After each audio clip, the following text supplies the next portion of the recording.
저희 아이들 어떤 보강용품 사용하면 좋을까요?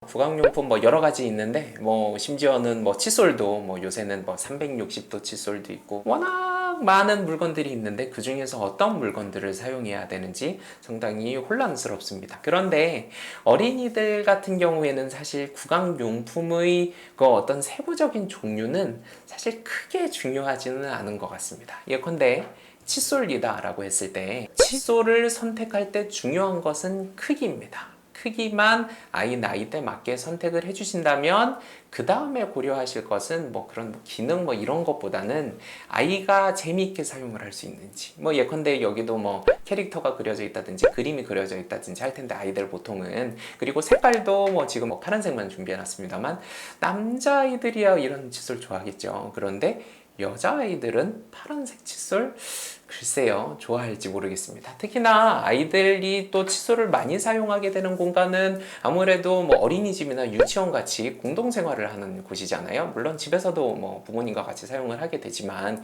그렇게 다른 친구들과 같이 있을 때는 이 디자인과 색깔은 생각보다 중요합니다. 이게 좋대요. 그래서 이거 사주시는 것보다는 아이들이 좋아하는 캐릭터가 있는 것 또는 좋아하는 색깔이 있는 칫솔을 사용하는 게 아이들이 친숙하게 자랑스럽게 사용하는데 더 도움이 되겠죠. 아이들이 칫솔을 봤을 때 더 좋아할 수 있는 그림 그리고 더 좋아할 수 있는 색깔 이런 것들로 사용을 해주시면 좋겠고 그래서 전동 칫솔도 많이 물어보세요. 전동 칫솔이 훨씬 더 잘 되냐? 잘 되는 부분이 있는 것도 사실인데 사실 칫솔질 잘하는 것과 전동 칫솔은 사실 크게 차이는 없습니다. 그래서 저는 전동 칫솔보다는 그냥 일반 칫솔을 권해드리는데 왜냐하면 아이들은 결국 평생 칫솔질을 잘하는 방법을 배워야 됩니다. 그 학습 과정에서 전동 칫솔로 좀 이렇게 학습 기회를 뺏어가는 것이 좋은 일인지 저는 좀 모르겠다는 생각이 들어서 처음에는 차라리 수동 칫솔을 사용을 하다가 어느 정도 이제 아이가 익숙해지는 청소년 때가 되면 전동 칫솔로 넘어가는 것도 괜찮겠다라고 생각을 합니다. 그러나 어떤 아이들 같은 경우 그 진동이라든지 그 기계에 되게 현혹이 되는 친구들이 있어요. 저거 진짜 재밌겠다. 나도 꼭 해보고 싶다. 재밌어 하는 친구는 당연히 전동 칫솔을 사용을 해보시는 게 좋겠죠. 하나 더 고려할 것은 이제 요새 또 스마트폰에서 게임을 통해서 아이들이 칫솔질을 하도록 유도하는 프로그램들이 또는 앱이 나오고 있습니다. 그런 것들 이제 소위 게임화, 게이미피케이션이라는 표현을 사용을 하는데 칫솔질도 사실 상당히 좀 귀찮은 일이기 때문에 처음에 접근할 때에는 그런 식으로 점수라든지 달성 과제라든지 이런 게 있어서 아이들이 좀 쉽게 칫솔질을 하도록 하는 방법은 적용해 보시는 것도 좋을 것 같아요. 그래서 꼭 그런 제품을 사는 것보다는 그냥 무료로 앱으로 다운로드 받을 수 있는 것들이 있습니다. 그래서 그런 것들을 같이 사용을 해보시면 훨씬 아이들이 좀 친숙하게 사용을 할 수 있을 것 같습니다. 다음 치실은 제가 별도로 치실에 대해서는 조금 설명을 드렸는데 치실은 꼭 사용을 해주셔야 됩니다. 하지만 치실을 아이들이 직접 사용하기는 어렵습니다. 심지어 플라스틱 핸들로 돼 있다고 하더라도 6세 아동이 그래 너 치실해라 안 됩니다. 아이들이 위치를 잡는 것도 못하고 치실을 실제로 넣는 것은 상당히 공포스러워합니다. 그래서 아이들에는 치실을 어떤 것을 사용하다고 할지라도 부모님께서 해주시는 게 맞고 실제로 본인이 하게 되는 것은 이제 청소년기인데 청소년기는 생각보다 치실 사용하는 시기가 상당히 늦어져요. 왜냐하면 한 12, 13세까지만 해도 이제 유치가 있고 그 유치가 막 빠집니다. 그래서 이 사이가 별로 없는 경우가 많거든요. 앞니만 이렇게 있는데 앞니는 물론 이제 아이가 직접 할 수 있도록 직접 거울 보면서 하는 것도 좋겠지만 어금니를 직접 치실로 관리하게 되는 나이는 보통 중학교나 돼야지 이제 관리를 시작할 수 있습니다. 그래서 그때부터는 이제 그래도 플라스틱 핸들이 있는 게 낫겠죠. 그래서 이런 기구들을 사용을 해서 치실질을 사용할 수 있도록 도와주시거나 아니면 핸들만 있고 치실을 걸어서 사용하는 것도 좋겠고요. 아니면 사실 중학생 때부터는 자신이 충분히 복잡한 동작을 통해서 치실을 할 수 있습니다. 그래서 손가락으로 걸어서 치실을 하는 방법을 설명해주고 이거는 사실 부모님들도 잘 모르실 거기 때문에 치과에서 한번 그 방법을 배우고 같이 이 기회에 때 부모님도 한번 치실질을 해보실 수 있으면 좋을 것 같고, 그 다음에 구강 양치액이 있는데요. 양치액은 뭐 꼭 사용을 해야 되는 것은 아닙니다. 그러나 아이들 같은 경우에 생각보다 입냄새가 나는 경우들이 많이 있거든요. 저희도 이제 입냄새가 나서 이거 어떻게 해야 되나요? 혹시 충치가 있나요? 물어보시는데, 충치가 있어서 입냄새가 나려면 사실 이가 막 상당히 심각한 상태가 돼야지 냄새가 나게 됩니다. 사실 아이들이 입냄새가 나는 경우는 크게 두 가지인데요.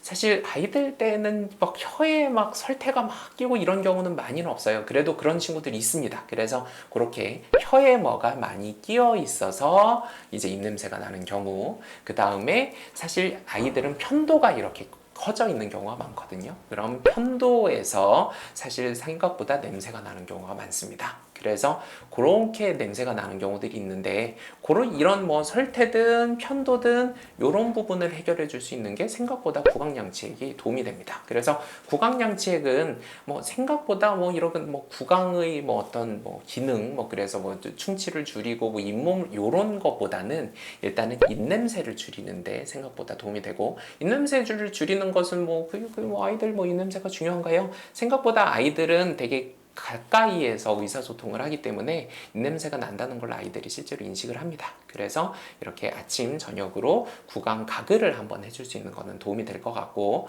그럼 설태는 혀닦개라고 하죠. 그런 걸로 닦으면 되잖아요 하시겠지만, 생각보다 어른들 사용하기 위해서 되어 있지 아이들은 되게 따가워합니다. 그래서 설태는 칫솔로 닦게 되는데, 칫솔로는 사실 잘 안 닦이거든요. 그래서 그럴 때에도 구강양치액이 도움이 될 것 같고, 하나 더 사용을 한다고 했을 때에는 아이들 사실 이런 자극이 되는 요소들이 생각보다 많이 있어요. 뭐냐면 이제 혓바늘도 생각보다 잘 생기고요. 그 다음에 이가 날 때에는 생각보다 잇몸이 자극이 됩니다. 그래서 아이들 많이 불편하다고 오는데 아무런 이상도 없고 그냥 이가 나는 것 때문에 아프다, 밤에 엉엉 울었어요. 그런데 아무런 문제도 없고 단지 이가 나는 것 때문에 그럴 때가 있거든요. 그럴 때에도 구강양치액이 도움이 됩니다. 그리고 치태 착색제인데요. 요거는 이제 이때죠. 치태를 이제 염색을 해서 얼마나 양치가 안 되는지 확인해주는 용액이 됩니다. 그래서 이런 용액을 사용을 해서 아이가 얼마나 이를 지금 잘 닦고 있는지 아니면 잘 못 닦고 있는 부분은 무엇인지 같이 확인해 보시고 그 부분들을 집중적으로 닦기 위한 교육용의 목적이 되겠습니다. 이건 다른 어떤 기능이 있다기보다, 물론 이게 가글액으로 같이 첨부를 해서 저희 이제 양치 용도로도 사용이 되긴 하지만, 이걸로 계속 양치를 하는 것보다는 양치는 이제 기본적으로 칫솔을 하고 부가적으로 구강 양치액을 사용을 하되, 이제 어디가 양치가 잘 안 됐는지 눈으로 잘 안 보이잖아요. 그건 치과 의사야 여기 잘 안 됐네요, 치태 껴있네요, 이게 눈에 보이지만 일반인의 눈에 그게 사실 잘 들어오지 않습니다. 그래서 염색을 해서 또는 착색을 해서 확인을 한번 해보시면 좋겠고, 그럴 때 교육 용도로 사용을 하게 됩니다. 마지막으로 치약은 여러 가지 있잖아요. 이제 제품도 다양하고 일단 기본적으로 제일 어려운 게 무불소 치약과 저불소 치약의 구분인데요. 무불소 치약은 이제 아이 태어나서 이제 그때는 다 삼킵니다. 입에 뭘 넣어줘도 다 삼키는데 치약을 사용을 해야 되겠다라고 해서 사용을 하는 것이 무불소 치약입니다. 삼켜도 되는 용도죠. 근데 삼켜도 되는 용도로 만들었기 때문에 사실 기능은 별로 없다고 보셔도 무방하겠습니다. 즉 이는 결국 닦으려면 어느 정도 일단 불소가 들어있어야 되고요. 마모제도 조금 있어야 되고, 그 다음에 요즘 어느 정도 이 닦는 그 성분들이 있어야 되는데, 이런 것들은 당연히 삼켜서 좋을 이유가 또는 좋지 않습니다. 그러다 보니까 사실 무불소 치약은 그냥 아이들이 치약을 사용을 하는 거고, 이렇게 뭔가 닦을 때 뭔가 약이 같이 들어와서 이렇게 닦아주는구나, 향이 나는구나, 이게 괜찮네 라고 하는 익숙해지기 위한 용도로 사용을 하는 것이지, 사실 그 나이 때에는 이렇게 손으로 얼마나 더 잘 닦아줄 수 있느냐가 중요합니다. 그러다가 이제 삼키지 않는 나이는 보통 이제 어떤 친구는 만 2세만 돼도 잘 뱉는다고 하는 친구도 있는데, 보통은 그래도 36개월은 넘어가야 되는 것 같아요. 이것도 좀 이제 남녀 차이가 있습니다. 여자아이들이 확실히 좀 빠르고요. 그래서 여자아이들은 한 30개월, 36개월 이 정도 되면 잘 뱉고요.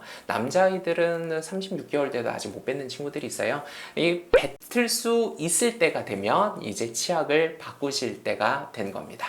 이제 뱉을 수 있게 되면 그때부터는 심지어는 어른들 치약을 써도 되는데 어른들 치약은 사실 맵죠. 그래서 아이들이 사용하기는 쉽지 않고요. 물론 아주 드물게는 뭐 그 민트 향을 좋아하는 친구들도 있더라고요. 그런데 쉽지 않고 보통 이제 어린이용 치약을 사용을 하게 되고 어린이용 치약은 사실 어느 것을 사용을 해도 큰 차이는 없습니다. 다 잘 나오고 있기 때문에 뭐 옛날처럼 성분에 큰 차이가 있었던 시기를 이제 지났기 때문에 어떤 치약을 사용하셔도 좋겠습니다만 그래도 좋은 치약들 잘 만들고 있는 치약들이 있으니까 각 회사의 어떤 장단점들을 뭐 이렇게 홍보하는 그 영상들 또는 내용들을 보시고 아이들을 뭐 우리 아이에게 더 맞는 것을 선택을 해주시면 좋겠어요. 단 뭐 외국에 좋다고 막 뭐 수입 치약을 막 수입 치약 별로 좋은 거 없습니다. 사실 한국이 치약을 잘 만들기로 옛날부터 되게 기술력이 좋았고 잘 만들어요 실제로. 그래서 저희가 뭐 예컨대 외국에 뭔가 지원을 나간다 했을 때 뭐 무슨 외국 치약 별로 추천하거나 믿지 않습니다. 국산 치약 충분히 잘 나오기 때문에